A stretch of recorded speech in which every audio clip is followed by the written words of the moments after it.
할렐루야. 오늘도 거룩한 주님의 날 기쁨으로 성전에 달려나와 주님을 찬양하며 예배하는 우리 모든 예배자들에게 하나님의 크신 은혜와 평강이 함께 하시기를 축원합니다. 9월의 마지막 주일이 되었습니다. 오늘 비도 오고 또 생각보다 비가 많이 오는 그런 날인데도 비를 뚫고 성전에 나와 예배하는 백성들 하나님이 기억하시고 큰 영광 받으실 줄 믿습니다. 이제 금주 수요일이면 10월이 시작됩니다. 8월이 언제 끝났나 생각을 했는데 벌써 9월이 끝나가고 10월이 시작되는 그런 시점에 놓여 있는데요, 하나님께서 알파와 오메가 되신 하나님께서 9월을 은혜 가운데 잘 마무리하고 또 10월 주의 은혜와 약속 가운데 승리하는 우리 모든 성도들 되시기를 축복합니다.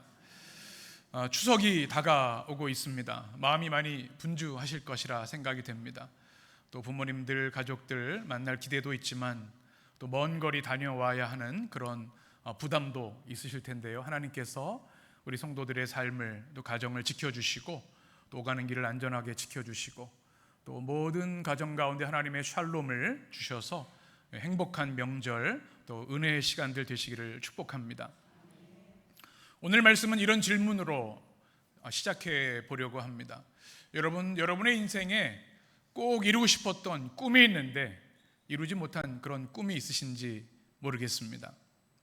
오늘 교사 예배 때 제가 물어봤습니다. 우리 조용호 목사님, 이루고 싶은 꿈이 있는데 이루지 못한 게 무엇인가 물었더니 우리 조용호 목사님은 러시아 국립대학을 해서 러시아 문학을 전공하신 분입니다. 그러다가 음악이 하고 싶으셔서, 작곡이 하고 싶으셔서 한국에 오게 되었고 아연교회 청년부 활동을 해서 저와 만났는데 이제 하나님의 소명을 받고 목회자 길로 들어섰죠.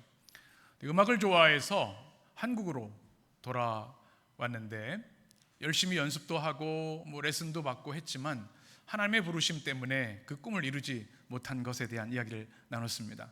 우리 조 목사님 찬양 참 잘하시죠? 네. 천재적인 사람인 것 같아요. 음악도 그렇고 기계도 그렇고. 그런데 이루지 못한 꿈이 이제 찬양 인도자보다 더 좋은 게 어디 있겠어요? 그렇게 하는 거죠. 또 김순미 집사님 교사로 물어봤더니 어릴 때 저는 그림 그리는 사람이 되고 싶었습니다, 이런 얘기를 하시더라고요. 화가가 되고 싶으셨던 것 같아요. 아마 여러분에게도 이런저런 어린 시절 또 청년 시절 이루고 싶었던 꿈이 있으셨을 겁니다. 오늘 속회로 모이진 않지만 소그룹으로 모이시면 물어보시면 참 재미있을 것 같아요. 우리 어떤 성도님들은 가수가 꿈이셨던 분도 제가 알고 있습니다. 객관적인 실력을 증명할 수는 없지만 본인이 꿈꾸는 걸 누가 막을 수 있겠습니까? 예전에 한가닥 했어 이런 분들도 다 계시고요. 우리 그리스 찬양대 찬양 얼마나 잘하세요, 그렇죠? 가수로 데뷔하셔도 손색이 없으실 텐데 나도 좀 주목받고 방송에도 나오고 그런 가수가 되고 싶은 마음이 있으셨을 텐데 또 생활을 하다 보면 또 가족을 부양하다 보면 그 꿈을 뒤로 미루고 이루지 못한 그런 꿈들도 있으실 겁니다. 우리 교회는 또 다 인물들이 좋아서 탤런트나 영화배우 꿈꾸셨던 분이 있으실 것 같아요. 우리 박종길 장로님이 아주 남성다운 이런 게 있으셔서 배우를 하셔도 잘했을 것 같은데 모르겠어요. 제가 좋아하는 말 중에 하미남 하미녀라는 말이 있습니다. 하나님이 인정하시는 미남, 하나님이 인정하시는 미녀, 방송과 연예계랑 상관없이 하나님이 지으신 형상이기 때문에 제가 보기엔 다 너무 출중한 외모를 가지고 계신데 아마 여러분 가운데는 내가 연기를 해서 좋은 작품도 만들고 사람들에게 또 인기도 얻고 그런 것을 꿈꿨던 분도 계실지 모르겠습니다. 사업의 꿈을 가진 분들도 있었겠지요. 내가 이 사업을 통해서 우리 가문을 일으키리라, 그런 꿈도 있으셨을 거고요. 또 내가 정치를 해서 입신양면 하겠다, 그런 꿈도 있으셨을 겁니다. 또 제가 우리 교회를 위해서 묵상하면서 우리 성도님들은 어떤 꿈을 꾸셨을까 생각해 보니까 요리사가 많이 나왔을 것 같습니다. 다들 요리 실력이 출중하셔서 탁월한 대장금들이 있으셔서 아마 지금 시대에 막 데뷔를 하셨으면, 요즘은 셰프가 전성시대를 가지고 있지 않습니까? 그랬더라면 아마 하나님께서 기뻐하시는 정말 귀한 요리사들이 우리 교회 출신으로 또 방송에서도 보지 않았을까 하는 생각이 듭니다. 누구에게나 이루고 싶은 꿈이 있습니다. 우리 어린아이들은 하루에도 수십 번 꿈이 바뀝니다. 그런데 청소년, 청년기를 지나면서 어느새 우리는 꿈을 잊고 저 한켠에 묻어두고 살아가지요. 내가 하고 싶은 것보다는 내가 해야 하는 일이 있기 때문에 그 꿈은 늘 뒷전에 놓여 있는 겁니다. 그런데 때로 우리가 이루고 싶은 야망, 꿈이 너무나 강렬하게 되면 그것을 이루지 못한 것 때문에 원망하는 마음들이 생길 수가 있습니다. 내가 우리 부모님 때문에 우리 가족이 나를 서포트하지 못해서 내 꿈을 이루지 못했어요. 또는 그 인간 때문에 내가 꿈을 이루지 못했어요. 이렇게 원망할 수도 있는 것이지요. 오늘 성경에 보면 바로 그런 한 사람이 등장합니다. 오늘 예레미야 45장 1절에 나오게 되는데요. 우리 같이 읽겠습니다. 유다의 요시아 왕의 아들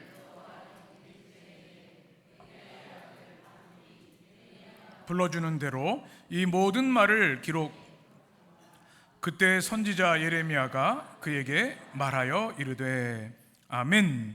누가 등장하죠? 바룩이라는 사람. 여러분 바룩에 대해서 많이 들어보셨습니까? 성경에 그렇게 비중 있는 인물은 아닙니다.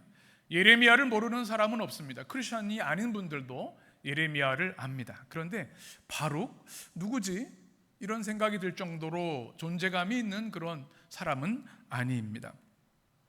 그런데 오늘 성경에 보면 바룩의 마음속에 이루고 싶었던 꿈, 야망이 있었던 것을 우리가 발견하게 되고 그것을 이루지 못했기 때문에 하나님 앞에 탄식하는 내용이 오늘 성경에 기록되어 있습니다. 바룩은 어떤 사람이었을까? 오늘 1절에 보시면 바룩이 살았던 시대를 이렇게 소개합니다. 유다의 요시야 왕의 아들 누구요? 여호야김 넷째 해에 이렇게 되어 있습니다. 이 시대적 배경을 이해하는 것은 매우 성경을 이해하는 데 중요합니다.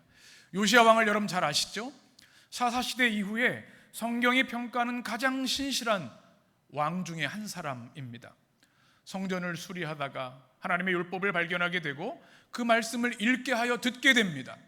옷을 찢고 죄를 뒤집어 쓰고 통회 자복하며 회개하게 되고 종교 개혁을 단행합니다. 우상을 정리하고 성전을 회복합니다. 그리고 유월절을 다시 회복하게 하는 것이 요시야 왕의 업적입니다. 그런데 그의 아들 여호야김은 참으로 참담한 왕이었습니다. 이스라엘이 평가하는 하나님이 평가하신 최악의 왕 중에 한 사람이었습니다. 하나님을 대적하고 주의 종들을 핍박하고 또 많은 신앙인들을 억압했던 악명 높은 왕이었습니다. 특별히 BC 605년으로 성경학자들은 추정하고 있는데 그때는 이제 예루살렘이 멸망하기 바로 직전입니다. 영적 어두움이 가장 깊었던 곳. 길가메스 전투에서 바벨론이 이제 애굽을 물리치고 중동의 패권을 잡았던 그 시기, 하나님이 바벨론을 통해 하나님의 백성 유다를 심판하시는 그 바로 직전 시기가 여호야김 바로 4년 차가 되는 그런 해입니다. 그런데 바로 이 어려운 시대에 살았던 그의 모습을 1절은 이렇게 말씀합니다. 여러분 성경을 한번 보시면 여호야김 넷째 해에 누구의 아들로 소개하고 있습니까? 네리야의 아들. 성경을 보면 네리야는 그 당시 왕실 최측근의 굉장히 고위직에 있는 사람이었습니다. 또 예레미야 51장으로 우리 같이 읽겠습니다. 유다의 시드기야 왕 제4년에 마세야의 손자 네리야의 아들 스라야가 그 왕과 함께 바벨론으로 갈 때에 선지자 예레미야가 그에게 말씀을 명령하니 스라야는 병참감이더라. 아멘. 여기 보면 네리야의 아들 누가 또 등장하죠? 스라야입니다. 그러니까 바룩의 형제 스라야는 어떤 직책이 있었냐면 병참감, 이것은 왕의 수석 보좌관을 말합니다. 그러니까 아버지뿐만 아니라 형까지도 당시 가장 유력한 정치 명문 가문이었던 것을 우리는 알 수 있습니다. 그래서 바룩은 어린 시절부터 나도 아버지처럼 형처럼 정치적인 야망을 키워서 성공할 것이다, 이런 큰 야망을 품고 있었습니다. 그런데 바룩의 현실은 그렇지 않습니다. 1절을 보시면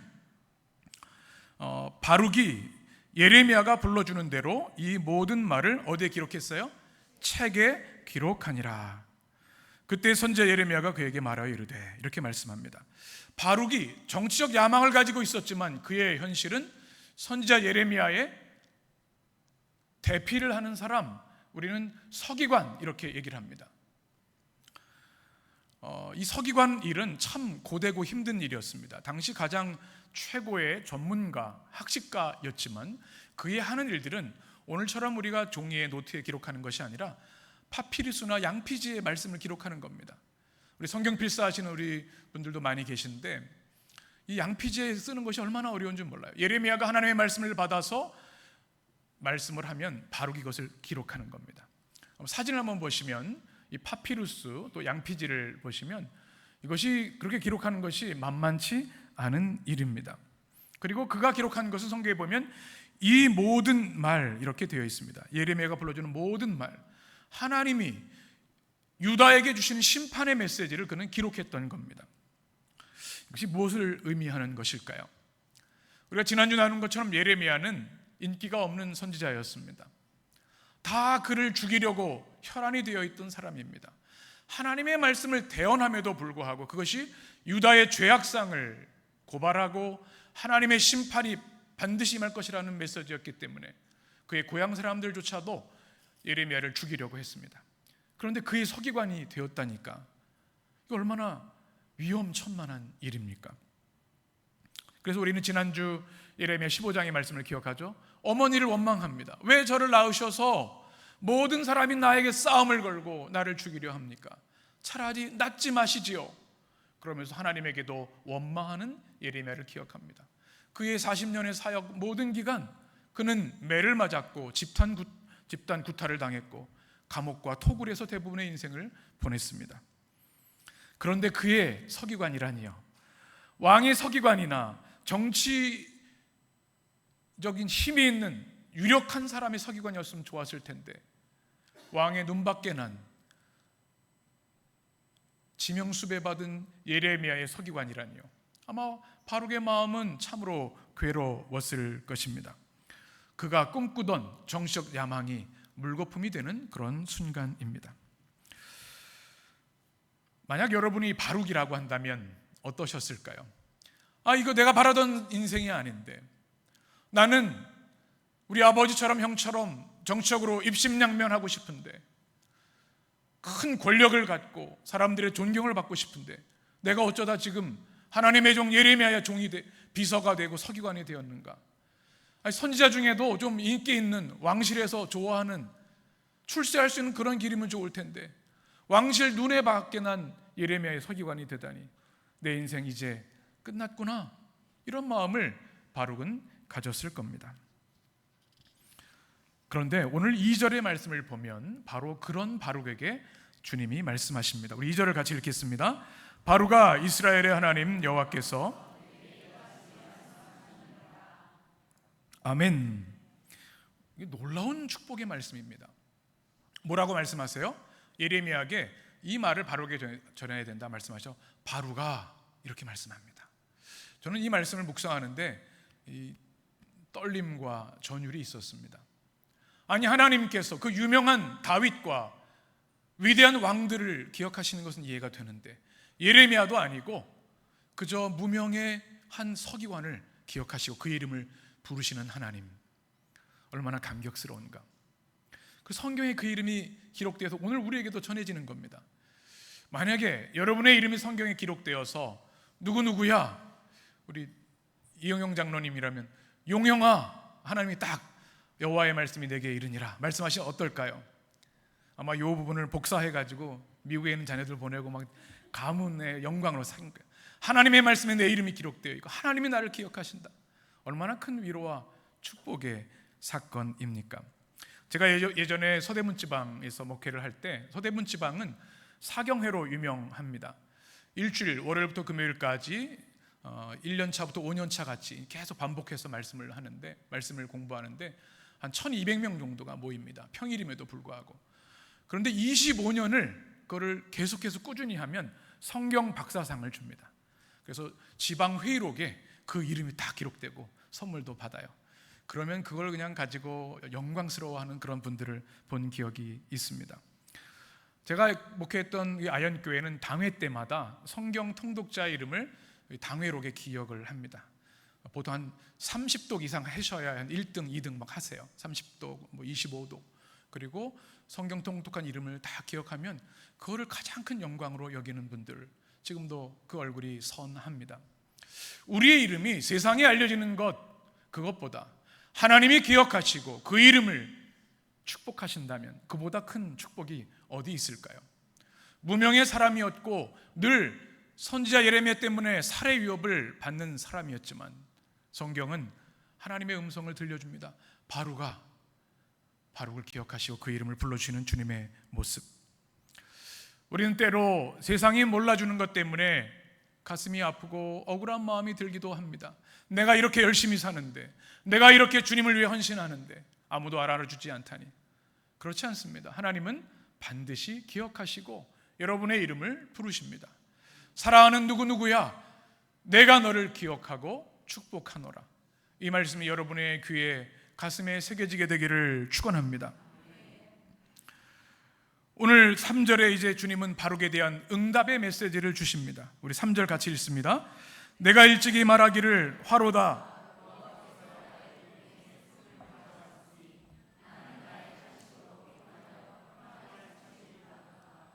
아멘. 하나님께서 이 바룩에게 주시는 말씀입니다. 예레미야를 통해 주시는 말씀이죠. 그런데 주님이 무엇을 말씀하시냐면 1전에 바룩이 하나님 앞에서 탄식하고 원망했던 내용을 주님이 언급하십니다. 내가 예전에 뭐라고 말했니? 화로다라고 말하지 않았나?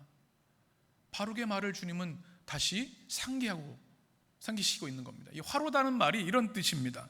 내 힘으로 극복하기 어려운 커다란 고통, 비탄에 잠겨 있을 때 내 배는 감탄사입니다. 공동번역은 이렇게 번역합니다. 아, 나는 끝장났구나. 나는 이제 꼼짝없이 죽게 되었구나. 바룩이 하나님 앞에 이렇게 고백한 적이 있는 것을 하나님께서 다시 상기시키고 있는 거죠. 왜 바룩은 이렇게 탄식했을까요? 성경에 보면 두 가지입니다. 하나님께서 나의 고통에 무엇을 더하셨어요? 슬픔을 더하셨어요. 고통이 지금 깊은데 거기다 슬픔까지 더하셨어요. 그리고 탄식을 하는 것이 너무나 힘들고 피곤해서 아무런 평화도 없습니다. 이렇게 탄식하고 있는 겁니다.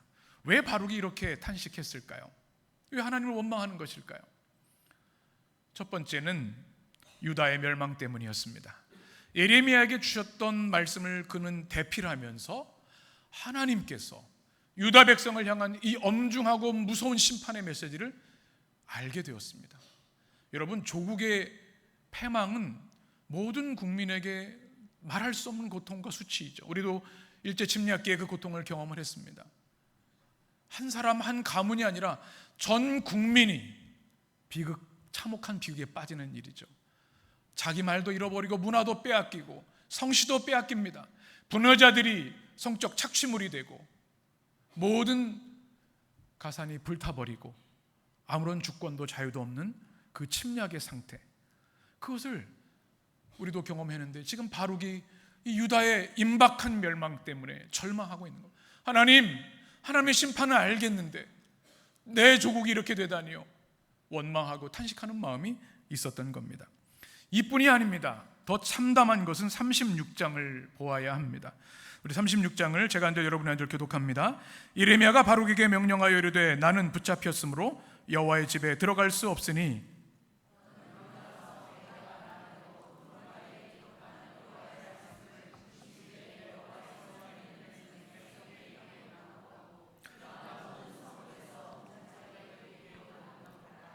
그들이 여호와 앞에 기도를 드리며 각기 악한 길을 떠나리라. 여호와께서 이 백성에 대하여 선포하신 노여움과 분이 크니라.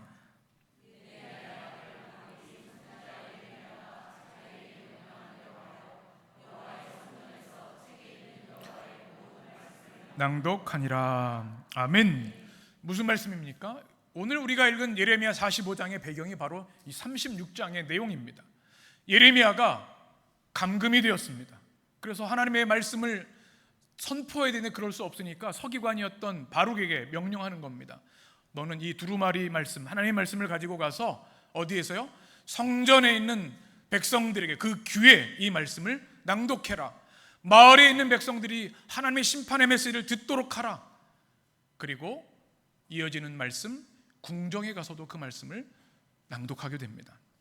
여러분, 이것은 생명을 건 일입니다.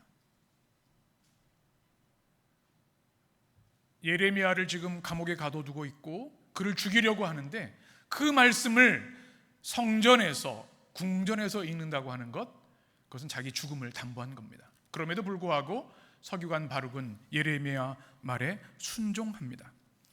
그랬더니 23절에 보면 여호야김의 행동이 기록되어 있습니다. 같이 읽습니다. 여우디가 서너 쪽을 낭독하면 왕이 칼로 그것을 연하여 배로 베어 화로불에 던져서 두루마리를 모두 태웠더라. 아멘. 무슨 말씀이에요?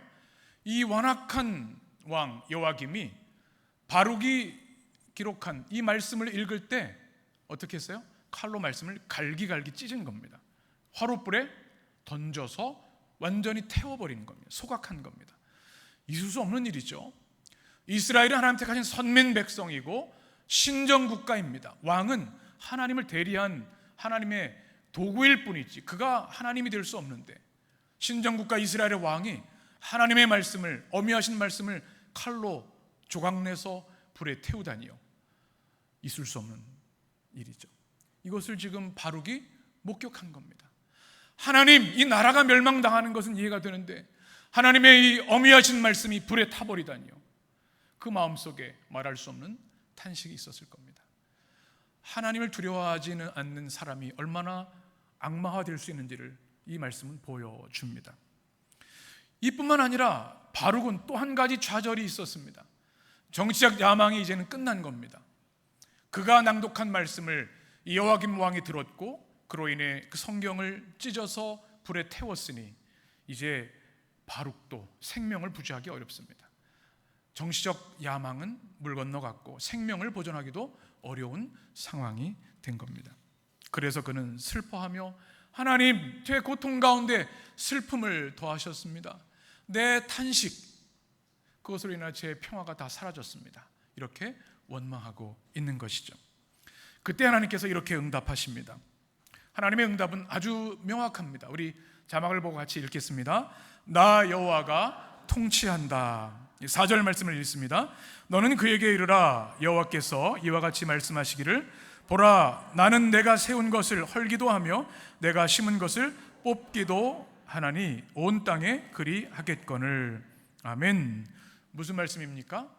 하나님이 어떻게 하신다고요? 하나님이 세우신 것은 하나님이 헐기도 하시고 심으신 것을 뽑기도 하신다. 무슨 말씀입니까? 이것은 네가 상관할 바가 아니다. 하나님의 절대 주권에 대한 경고의 말씀입니다.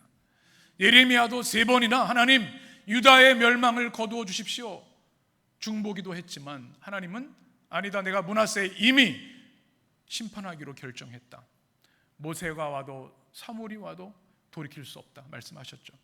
그런데 이 예레미야도 하나님께 그 감정과 쓴 감정을 호소했을 때 주님은 회개하라고 말씀하셨죠. 이 바룩도 마찬가지예요. 내 슬픔을 더하십니다. 평안을 잃어버리게 하셨습니다. 그 마음 깊은 곳에는 하나님의 절대 주권에 대한 신뢰가 빠져 있었던 겁니다. 하나님이 세우신 것, 무너뜨리시는 것, 하나님의 뜻이고 하나님의 행하심입니다. 하나님의 심으신 것, 뽑아버리시는 것, 하나님이 행하실 일입니다. 우린 때로 하나님이 하시는 일에 둔감하여 우리의 감정에 사로잡혀 하나님의 일을 그르칠 때가 있습니다. 오늘 성경은 그것이 교만이라고 말합니다. 바룩도 예레미야도 인간적인 연약함이 있었습니다. 애국자이긴 했지만 하나님의 뜻이 먼저인 것을 망각하고 하나님 앞에 탄식했던 것, 교만이 자리 잡고 있었습니다. 우린 이것을 주의해야 합니다. 때로는 내 야망 때문에, 내 감정 때문에 하나님의 일하심을 방해하고 거부할 때가 있다면 이것은 주님의 책망을 피할 수 없다는 것입니다. 하나님은 분명히 말씀하십니다. 내가 세운 것을 내가 무너뜨린다. 내가 심은 것을 내가 뽑는다. 이것은 성경 전체의 복음이고 요한계시록의 결론이기도 합니다. 말할 수 없는 바벨론의 핍박을, 로마의 핍박을 받았던 초대교회를 향해서 주님의 몸된 교회를 해하고 무너뜨리는 모든 사단의 세력과 악한 영들 내가 반드시 심판할 것이다. 그렇지만 끝까지 믿음을 지키고 믿음 안에 승리한 자들은 내가 구원과 영생을 줄 것이다. 이것이 예레미야의 결론의 요한계시록의 결론의 메시지입니다. 우리는 하나님의 심판에 겸허히 받아들여야 합니다. 하나님의 심판이 하나님의 사랑의, 하나님의 구원의, 하나님의 치유의 시작임을 아프지만 쓰라리지만 받아들여야 합니다. 그것이 하나님의 구원의 계획, 회복의 시작이기 때문에 그렇습니다. 오늘 말씀이 여러분에게도 아멘이 되시기를 축원합니다. 하나님의 두 번째 응답은 우리 같이 읽겠습니다. 너는 큰 일을 찾지 말라. 오늘 말씀 5절에 보면 내가 너를 위하여 무엇을 찾느냐 말씀하죠. 큰 일을 찾느냐, 그것을 찾지 말라 말씀합니다. 이 바룩의 마음의 중심에 깔려있는 그의 교만과 한탄을 주님은 명확하게 지적하십니다. 너 지금 뭐 하고 있는 거야? 너 지금 큰 것을 추구하고 있지? 주님이 정확하게 지적하시는 겁니다. 이 성경의 언어를 보면 이 큰일이라고 하는 것은 위대한 사역, 또 대단한 영향력을 말합니다. 우린 때로 하나님의 이름으로 나의 개인의 욕망과 야망을 숨기고 하나님의 뜻인 것 양처럼 그 일을 행할 때가 있습니다. 큰 일을 추구하는 마음들이 그렇습니다. 이 추구한다고 하는 것, 쫓는다고 하는 것, 찾는다고 하는 것은 마음속에 계속해서 그것을 추구하고 획득하기 위해서 노력하는 것을 말합니다. 바룩, 너는 나의 부름에 따라 하나님의 종 예레미야의 비서로, 서기관으로 임명받았고 그것을 충실히 감당함에도 불구하고 너는 끊임없이 내 마음속에 너의 아버지 네리야, 또 형제 그 정적 야망을 끝까지 추구하고 있었구나. 그래서 이 나라가 멸망하는 것을 너는 내가 결정했음에도 불구하고 원하지 않았구나. 주님이 말씀하는 겁니다. 그리고 그것을, 큰 일을 추구하지 말라 말씀합니다. 우리가 때로 이 말씀을 이 시대에 주시는 주님의 음성으로 들어야 합니다. 때로 교회 안에서 이런 일이 일어납니다. 교단 안에서 이런 일이 일어납니다. 성공주의와 세속주의, 거대주의가 우리의 마음을 오염시켜서 그리스도의 십자가의 복음은 뒤로 하고 더 크고 더 위대해 보이고 더 화려한 것들을 추구할 때가 많다는 것입니다. 주님이 물으십니다. 너 지금 큰 일을 찾고 있는가? 그것을 버리라. 교회는 회사가 아닙니다. 경영과 자본의 논리로 운영되는 것이 아니라 하나님의 말씀과 통치로 세워지는 거룩한 공동체가 되어야 합니다. 교회가 아름답게 성장하는 것 아름다운 일이죠. 그러나 하나님의 말씀, 거룩의 명령보다 앞서서는 안 됩니다. 신학과 성경이 아니라 경영의 논리에 사로잡혀 있는 이 땅의 교회들을 보면서 한탄하게 됩니다.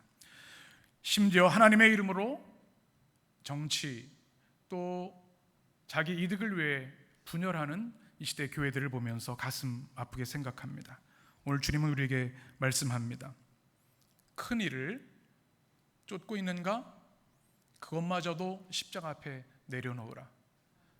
그것을 버리라. 이 말씀이 우리에게 아멘이 되시기를 원합니다. 우리가 붙잡아야 할 것은 큰 일이 아니라 아름답고 그럴듯한, 사람들에게 좋아 보이는 명성 있는 일이 아니라 우리가 붙잡아야 할 것은 십자가의 사역인 줄 믿습니다. 작고 소박한 것, 아무도 알아주지 않는 순전하고 깨끗한 것을 우리는 붙잡아야 하는 것이죠. 한웅재 목사님을 개인적으로 잘 압니다. 그분이 쓰신 소원이라는 찬양이 이렇게 되어 있습니다. 삶의 작은 일에도 그 맘 알기 원하네. 그 길, 그 좁은 길로 가기 원해. 나의 작음을 알고 그분의 크심을 알며 소망 그 깊은 길로 가기 원하네. 저 높이 솟은 산이 되기보다 여기 오름직한 동산이 되길. 내 가는 길만 비추기보다는 누군가의 길을 비춰준다면 내가 노래하듯이 또 내가 얘기하듯이 살길. 난 그렇게 죽기 원하네. 삶의 한 절이라도 그분을 닮기 원하네. 아멘. 사람들은 높은 산이 되고 싶어 하지만 예수 그리스도를 품은 사람들은 사람들이 오를 만한 작은 동산이 되는 것이 꿈이 되는 것이지요. 오늘 우리에게 주신 말씀, 바룩에게 주신 말씀, 우리가 하는 일이 화려하지 않아도 낙심하지 마시기를 바랍니다. 사람들이 박수 쳐주지 않아도, 또 명성을 인정해주지 않아도 여러분 실망하지 마시기 바랍니다. 하나님이 여러분의 이름을 기억하시고 불러주시고 주님의 손바닥에 여러분의 이름을 기록하십니다. 우리가 해야 할 것, 십자가의 길, 좁은 길, 거룩한 길, 주님을 닮아가는 성화의 길을 걸어가는 것, 그 길이 우리에게 아멘과 승리가 되기를 축원합니다. 하나님의 세 번째 응답은 같이 읽습니다. 내가 너를 지켜줄 것이다. 그리고 5절 말씀을 보면 주님께서 큰 일을 찾지 말라고 말씀하면서 모든 육체에 무엇을 내리리라? 재난을 내리리. 이것은 유다의 심판을 말씀합니다. 그러나 내가 가는 모든 곳에서는 내가 너에게 내 생명을 무엇 주듯 노량물 주듯 하리라. 여호와의 말씀이니라. 아멘. 이 노량물 주듯 한다는 말씀은 전쟁 중에 패한다 할지라도 노량물을 주고 생명을 부지한다는 그런 뜻을 가지고 있습니다. 하나님이 유다의 심판의 멸망의 그 계획은 거두지 않으십니다. 그래서 바룩도 예레미야도 조국의 멸망을 참담한 모습으로 경험하게 될 것입니다. 그럼에도 불구하고 내가 너를 지킬 것이다, 내 생명을 보존할 것이다, 주님의 놀라운 위로와 소망의 약속을 주신 겁니다. 얼마나 큰 축복입니까? 이것은 우리가 매 주일 성전에 오를 때 보게 되는 십자가의 복음과 능력입니다. 십자가가 무엇입니까? 예수 그리스도, 우리의 주와 그리스도이신 주님께서 우리를 위해 물과 피를 쏟으시고 단 한 번의 완전한 희생제물이 되셔서 진정으로 회개하고 주님을 따르는 모든 이들에게 영원한 생명과 구원을 주시는 겁니다. 모든 사람은 첫째 사망을 맞이하게 됩니다. 지난주도 장례식을 인도했는데요, 장례할 때마다 엄유하신 하나님의 메시지를 듣습니다. 첫째 사망을 피할 사람은 단 한 사람도 없습니다. 그런데 요한계시록에 보면 하나님을 믿고 믿음 안에 승리하는 자에게 주시는 놀라운 축복, 둘째 사망을 피하게 하시는 축복이 기록되어 있습니다. 우리 말씀 같이 요한계시록 2장의 말씀 같이 읽습니다. 너는 장차 받을 고난을 두려워하지 말라.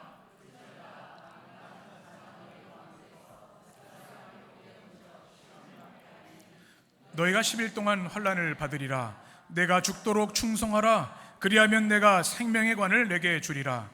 귀 있는 자는 성령이 교회들에게 하시는 말씀을 들을지어다. 이기는 자는 둘째 사망의 해를 받지 아니하리라. 아멘. 이것이 하나님 주시는 위대한 바룩에게 주신 소망입니다. 바룩도 죽습니다. 예레미야도 죽습니다.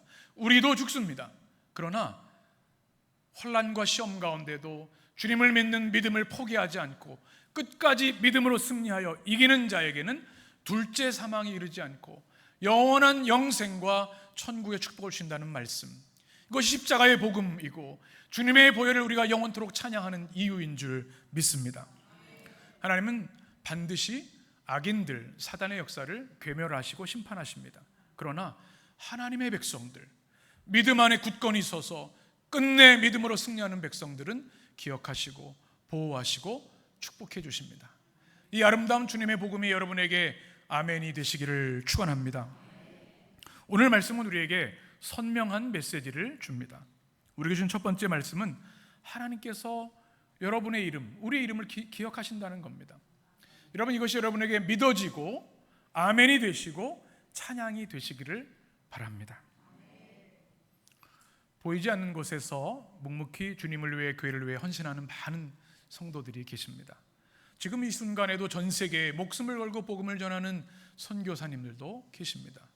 내전이 있고 치안이 불안한 나라에 들어가서 주의 복음을 전하기 위해서 생명을 걸고 일하는 많은 주의 종들도 있습니다. 우리는 기억하지 못하지만, 미디어나 TV에 나오진 않지만 하나님은 그들의 이름을 기억하시고 영원한 생명력에 기록하신 줄 믿습니다. 바루가 이렇게 부르신 것처럼 우리의 이름을 부르시고 우리 또한 그렇게 축복하시는 줄 믿습니다. 또 한 가지 선명한 주님의 복음은 하나님의 심판, 그것이 우리에게 복음이라는 것입니다. 암이 생기면 우리 피부를 자르고 수술하는 고통이 있다 할지라도 수술을 받아야 합니다. 암을 그대로 놔두면 암세포가 확장돼서 우리 생명을 위협하기 때문에 그렇습니다. 지금 유다 이스라엘 백성 살리는 방법은 완전히 멸망시키시는 하나님의 구원의 계획밖에 없었습니다. 때로 우리는 하나님의 축복과 사랑받기만 원하지 하나님의 심판은 거부하려는 마음이 있습니다. 예레미야도 바룩도 그러했습니다. 그러나 성숙한 하나님의 백성이라면 하나님이 심판하시면 그것을 믿음으로 받을 수 있어야 합니다. 아프지만 고통스럽지만, 암수술을 받는 것이 아프지만 고통스럽지만 그 수술을 통해 새 생명을 얻게 되는 것처럼 하나님의 심판은 우리에게 복음이라는 사실, 여러분에게 아멘이 되시기를 축원합니다. 또 하나님은 작은 일을 사랑하십니다. 큰 일, 때로는 개인의 허황된 명성과 성공을 추구하는 우리의 그 욕심을, 교만을 내려놓아야 합니다. 바룩은 자기도 모르는 순간 주님의 부르심에 정말 고난받는 하나님의 종 예레미야 곁에서 40년 동안 서기관으로 일했습니다. 아무도 알아주지 않는, 생명이 위협되는 그 자리에서 끝까지 예레미야 곁에서 헌신했죠. 그 작은 일, 그것을 하나님 기뻐하시고 그의 이름을 우리에게까지 들려주십니다. 뿐만 아니라 바룩은 예레미야에게 너무나 든든한 조력자였고 참모였고 친구였습니다. 모두가 그에게 돌을 던지고 모두가 그에게 죽으라고 공격했지만 바룩은 끝까지 그의 곁을 떠나지 않았습니다. 이것이 오늘 이 시대에 하나님의 백성들이 살아가야 할 작은 일, 우리가 우리의 개인적인 성공이 아니라 주의 나라와 그의 의를 구하는 삶을 살아가는 우리의 모습이 되어야 될 줄 믿습니다. 마지막 주시는 말씀은 하나님께서 우리의 삶을 책임져 주신다는 것입니다. 이 믿음이 없으면 불안합니다. 두렵습니다. 계산합니다. 그러나 하나님께서 예레미야와 바룩에게 주셨던 그 놀라운 약속의 말씀을 우리가 믿는다면, 십자가의 승리와 복음의 능력을 우리가 진정으로 믿는다면 우리는 하나님이 모든 것을 책임지신다는 믿음을 굳건히 붙잡아야 합니다. 때로 우리의 생각과 계산 때문에 하나님의 일을 그르치는 일이 있어서는 안 된다는 것입니다. 감리교의 사회신경 중에 마지막 부분에 이것이 있습니다. 의의 최후 승리와 영생을 믿노라. 이것이 바로 하나님이 하나님의 역사를 위해, 구원을 위해, 주님의 백성들을 위해, 교회를 위해 행하시는 하나님의 역사를 신뢰라고 하는 주님의 음성이지요. 우리에게 예비된, 약속된 최후 승리와 영생이 있음을 잊지 마시기 바랍니다. 충만이라는 찬양이 계속 떠올랐습니다. 무명이어도 공허하지 않은 것은 예수 안에 난 만족함이라. 우리 같이 읽습니다. 가난하여도 부족하지 않은 것은 예수 안에 나는 부요함이라. 고난 중에도 견뎌낼 수 있는 것은 주의 계획 믿기 때문이라. 실패하여도 일어설 수 있는 것은 예수 안에 나는 승리함이라. 내 몸이 약해도 낙심하지 않는 것은 예수 안에 난 완전함이라. 화려한 세상 부럽지 않은 것은 난 예수로 충만함이라.